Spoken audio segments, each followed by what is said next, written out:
परवीन शाकिर साहबा अपनी किताब खुशबू में लिखती हैं, मैं जुगनुओं की तरह रात भर का चांद हुई, ज़रा सी धूप निकल आई और मांद हुई, हादुदे रक्स से आगे निकल गई थी कभी, सो मोरनी की तरह उम्र भर को रांद हुई। माहे तमाम अभी छत पे कौन आया था कि जिसके आगे तेरी रोशनी भी मांद हुई।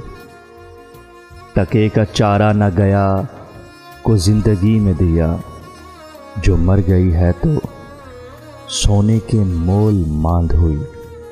ना पूछ क्यों उसे जंगल की रात अच्छी लगी, वो लड़की जो कि कभी तेरे घर का चांद हुई, ज़रा सी धूप निकल आई और मांद हुई।